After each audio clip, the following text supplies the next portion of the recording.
Jed Emerson originated the concept of blended value in 2000. Today, he's an internationally recognized thought leader in impact investment, social entrepreneurship, and strategic philanthropy. We want to understand with him different perspectives of values, capital, and alliances. Jed, can you tell us a bit about what blended value is? I'd love to, and thank you very much for inviting me to be here today. The concept of blended value was one I developed in the late 90s because I found I was having conversations with for-profit, mission-driven investors and nonprofit social entrepreneurs, with philanthropists, with different asset owners, and everybody thought that they were talking about something very different because where you stand depends on where you sit. And yet, to my mind, they were all talking about the challenges and opportunities of creating greater value, of engaging not in either philanthropy or investing, not running a nonprofit or a for-profit, but rather using organizations and capital to create the greatest value possible, which is blended value. It's a holistic way to think about value that brings together the triple bottom line and says that value itself is whole and non-divisible and can't be torn apart.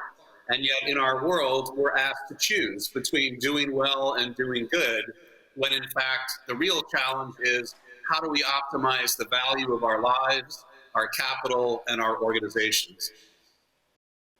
Thank you very much. Let's put the video you have brought to us. Let's go.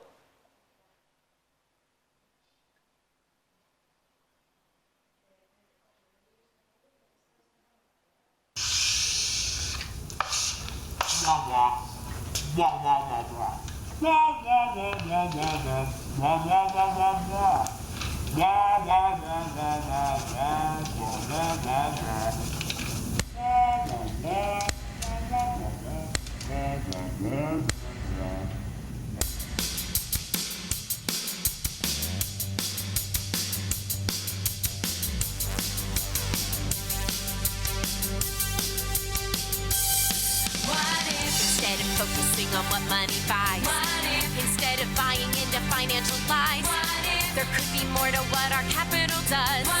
We started saving up for what will save us. We redefine what money is and can do. We thought of capital as energy too. We thought of cash in a completely new vein. We utilized our funds for impact, not gain. Over the past centuries, a group of old men said that all these hard-earned dollars should be used to garner masses of mass wealth. No, only one's own self would separately make equity, but now we see the world they need for us to change, where our spare change is invested, last in future ages. Our planet falls to dust, their planet will combust, so we must do this task, which is to ask what if all sectors could unite with one view in mind. Public and private entities were combined. Profit and not-for-profit had the same goal. Parting with dollars made you part of a whole. We reframed how we see our capital held. Value of money isn't money itself. We coin new ways for coins to appreciate. Appreciation meant, hey, that's really great, thanks. Dueling dualities are reality, but realistically think more holistically of what's in our pocket. Should lock it up, it's not enough if you're more tough. Don't trust these toxic claims. It's time to change the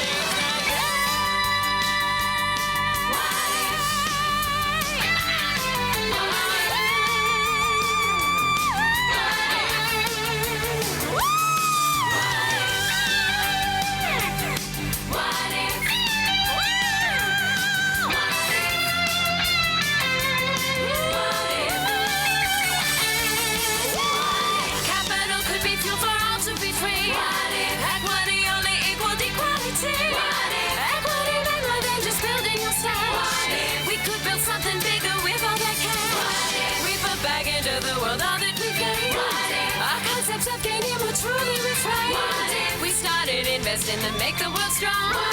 We utilize the concept.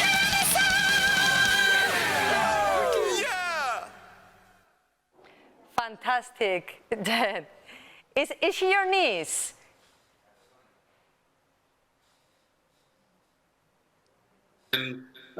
Lives in LA, and she's a musician and an artist. And she basically stole my brother's copy of The Purpose of Capital from him. And she got so excited about the ideas. And my wife and I had been thinking about doing a video, like a regular video with me, very thoughtful and reading books and stuff. And it just didn't work. And Jackie was so enthusiastic that we suggested that she try to produce one. And this is what she and her friends created around this whole idea of purpose and meaning and value. Wonderful idea. Jed, why this book now, and why the video? What's the meaning of this? Well, I've been active in this conversation for 30 years and have written and co-authored 7 other books on social entrepreneurship and impact investing. And I realized a few years ago that while we're very good at the tools, we've got a lot of definitions, a lot of very creative financial structure, we have metrics, we have somehow drifted away from connecting those tools to the task. And the task really needs to be about social change, integrated value, having an idea of what our mission is that is greater, that is more than simply thinking that having good tools is what it is to be successful in this conversation. And so I decided I wanted to step back and really try to understand more fully, how did we come to a place where we could think as a global community about economics separate from environmental factors? How did we come to this place in world history where finance could be broken apart from the purpose of finance, which to my mind is to improve our lives and advance a sustainable planet? And so what the Purpose of Capital does, and I should say this is a free ebook at purposeofcapital.org, so I'm not just trying to sell books, but what the book does is explore the process by which we've gotten where we are today, and then it talks about the vision of what we need to have going forward. But it really says that each of us have got to go deeper in a reflection about the purpose of capital, so we understand for ourselves, how do we answer this question of purpose and meaning with regard to our organizations, our money, and our community, ultimately our planet itself.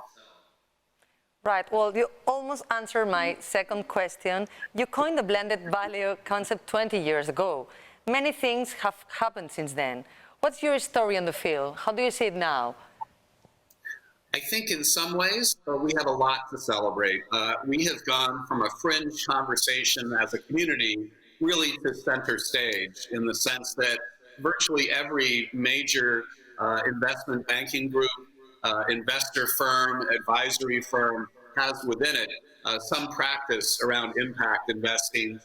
Many people as consumers of investing product are demanding that those products have ESG integration or impact considerations within them. And so we are really part of the creation of a global capital market that today is between 30 and 40 trillion dollars of global capital. So that's the good news. The bad news is that with that mainstreaming, a lot of the conversation has become focused on how to create a conforming product. How do we do things that fit easily within the existing system of global financial capitalism? And my challenge to ourselves is really to say, well, wait a minute. The point of all this, it wasn't simply to have one more nice ETF offering that we could put into our portfolio. The point of this is to literally change economics, it's to change capitalism, and ultimately it's to change the world. And so we need to refocus now on really holding ourselves accountable for the impact that we seek to have in our world and ultimately in our lives. Right. And how do you view the future of the impact investing sector? So what's going to happen? I think it depends on which day you ask me. I think some days I am very optimistic.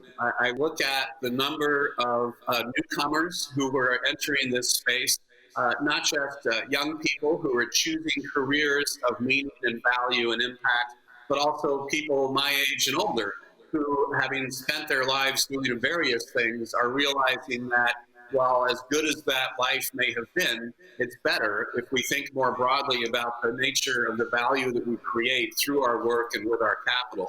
That will continue. My fear is that we will, by virtue of focusing on the tools and the metrics and the definitions, we will miss the larger opportunity. And my fear is that we will have all of these financial products that will not actually be creating meaningful, deep, sustained impact and generating full blended value. In the words of Dr. Martin Luther King Jr., we will have guided missiles and misguided men. And I think what we need to do is to go deeper, each of us, in these types of conversations. We need to be in community with each other, raising these issues, holding ourselves accountable for the impact that we claim and the impact that we know our communities and our planet deserves. All right. Thank you very much, Jed. It's been very interesting and a real pleasure to have you with us. It's my pleasure entirely. Thank you so much. Right. Thanks.